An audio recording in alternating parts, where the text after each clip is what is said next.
بسم اللہ الرحمن الرحیم۔ السلام علیکم ناظرین، اپنی نیکسٹ ویڈیو کے ساتھ آپ کو ویلکم کرتا ہوں اپنے اس چینل میں۔ امید ہے آپ سب خیریت سے ہوں گے۔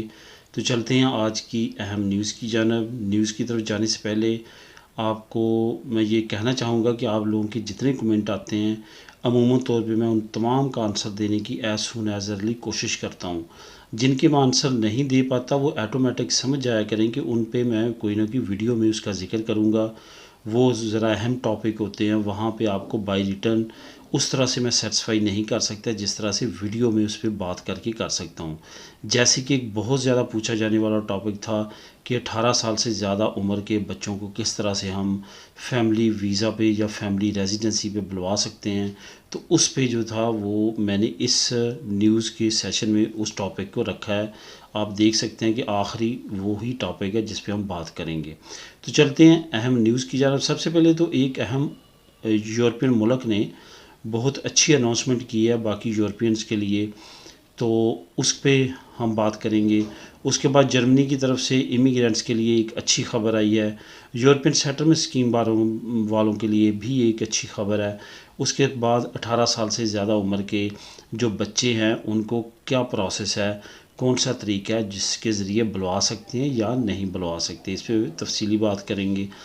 سب سے پہلے تو وہ کون سا ملک ہے؟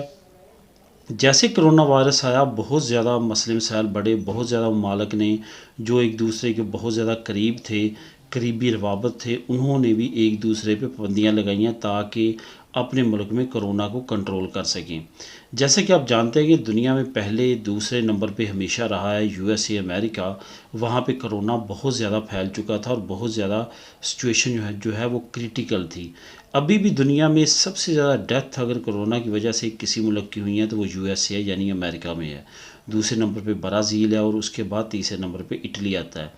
تو یہی وجہ ہے کہ امریکہ نے بہت زیادہ احتیاط کی ہے، ویکسینیشن کے باوجود اپنی نیشن کو تقریباً 80+ کو لگا چکا ہے ویکسین، لیکن پھر بھی انہوں نے کافی زیادہ احتیاط اپنائی دوسرے ممالک کے باشندوں کو وہاں پہ بلوانے کے لیے، وزٹ کے لیے، باقی معاملات کے لیے۔ لیکن اب آخر کار یورپی یونین کے لیے انہوں نے پابندی ختم کر دی ہے۔ یورپی یونین کے لیے پابندی یہ ہے کہ اب جو نیکسٹ مہینے کی 8 نومبر ہے جو ڈیٹ ہے، اس میں یہ پابندی اٹھائی جا رہی ہے۔ اب یورپ سے لوگ وہاں پہ موو کر سکیں گے۔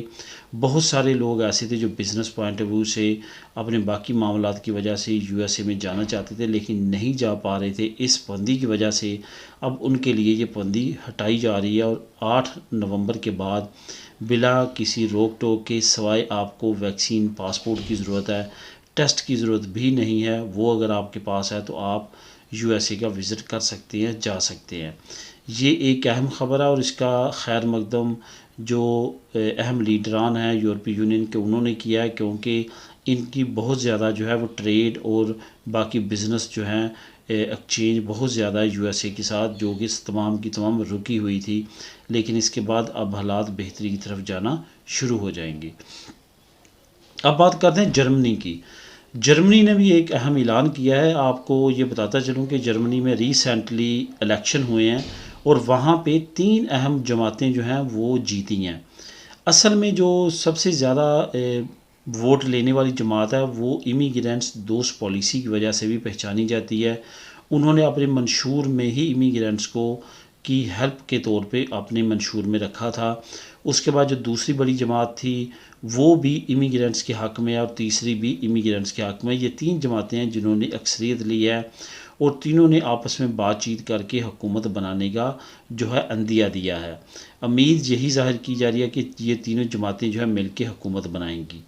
ان جماعتوں نے ایک نیا جو ہے وہ وائٹ پیپر جس کو کہتے ہیں وہ لانچ کیا، جس میں انہوں نے کہا ہے کہ ہم آنے والے وقت میں امیگرینٹس کو اور امیگریشن کے پروسیس کو کس طرح ڈیل کرنا چاہتے ہیں۔ انہوں نے پوائنٹ بیس سسٹم کی بات کی ہے جو یورپ سے باہر کے لوگوں کے لیے رائج کی جائے گی۔ اس کے ساتھ ساتھ انہوں نے کہا کہ ہم ورک پرمٹ آسان کرنا چاہیں گے تاکہ جرمنی میں زیادہ زیادہ لوگ آئیں۔ اس کے ساتھ ساتھ انہوں نے یہ کہا ہے کہ نیشنلٹی کا جو قانون ہے اس میں ہم نرمی کریں گے، اور اس کے ساتھ ساتھ جو ڈبل نیشنلٹی کا قانون ہے اس میں بھی ہم نرمی کریں گے، زیادہ ممالک کے ساتھ جو ہے وہ ایگریمنٹ کریں گے۔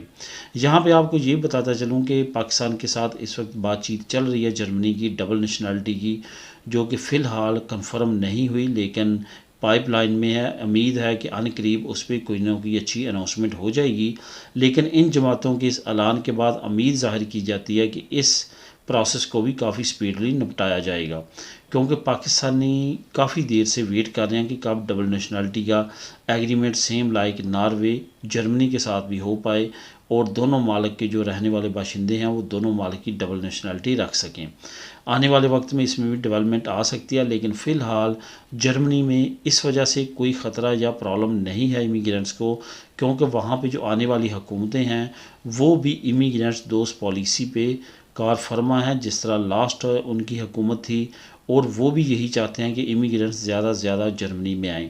یہاں پہ آپ کو یہ بھی بتاتا چلوں کہ جرمنی یورپی یونین کا واحد ملک ہے جس نے اناؤنس کیا ہے کہ ہمیں ہر سال 4 لاکھ سے زیادہ امیگرینٹس اور سکلڈ امیگرینٹس کی ضرورت ہے۔ آپ کو یہ بتاتا چلوں کہ سکلڈ امیگریشن کی پورے یورپ میں بہت زیادہ ڈیمانڈ ہے۔ اگر آپ کے پاس اچھی سکلڈ ہیں جن کی ڈیمانڈ ہے تو آپ کے لیے کافی زیادہ چانسز ہیں یورپ میں سیٹلمنٹ کے، خاص طور پہ ان ممالک میں یہاں پہ بہت زیادہ شارٹیج ہے۔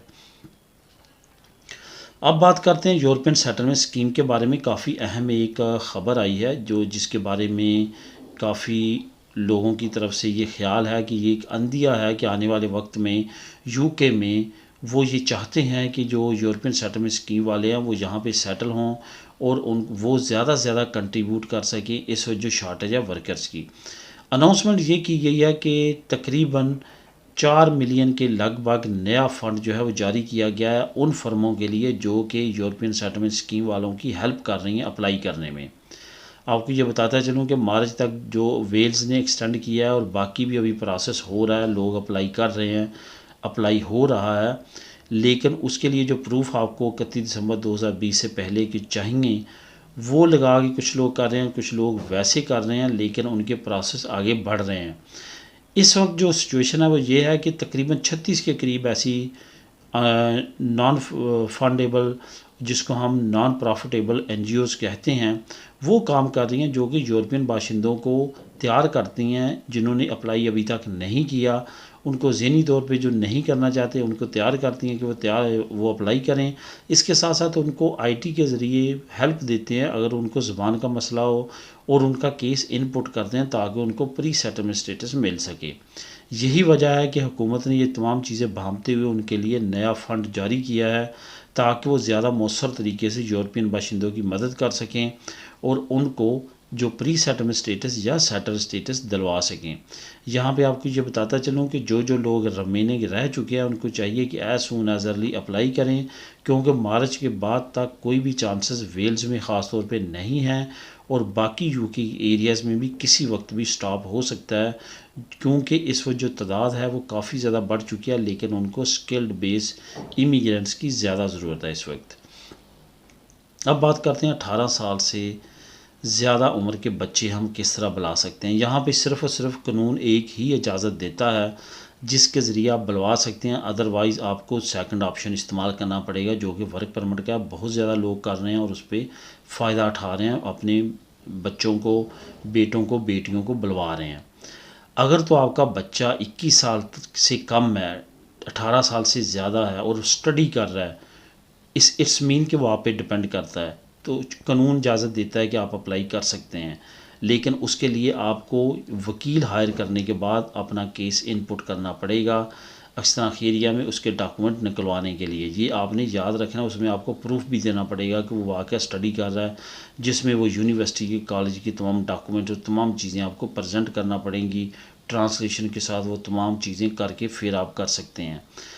ادروائز دوسرا آپشن ہے وہ ہے ورک پرمٹ کا۔ ورک پرمٹ پہ بے انتہا لوگ آ رہے ہیں، ابھی تک آ رہے ہیں، اور یہ قانون ایسا ہے جس نے بہت زیادہ تقویت بخشی ہے ان لوگوں کو جن کے بڑے بیٹے یا بیٹیاں پیچھے رہ گئے تھے پاکستان میں یا انڈیا میں، وہ اپلائی نہیں کر سکتے تھے کیونکہ 18 سال سے زیادہ عمر ہے۔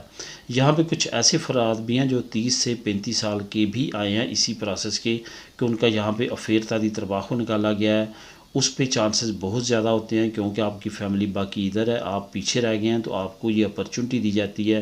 اس میں ہیومن رائٹس بھی انوالو ہو جاتے ہیں، اس وجہ سے یہ پروسیس کنفرم ہو جاتا ہے، اور تقریباً اگر آپ کے تمام ڈاکومنٹس ٹھیک ہوں، کوئی بھی اس میں کمی بیشی نہ ہو، تو 100% رزلٹ آ رہے ہیں اس پروسیس کے ذریعے لوگوں کے آنے کے۔ تو یہ دو پروسیس ہے جس کے ذریعے آپ 18 سال سے زیادہ عمر کے لوگوں کو بلوا سکتے ہیں۔ اس کے علاوہ اور کی تیسرا آپشن نہیں ہے، اور نہ ہی کسی تیسرے آپشن پہ ورکنگ کیجیے گا، کیونکہ فائنلی آپ کو ریجیکشن کا سامنا کرنا پڑے گا۔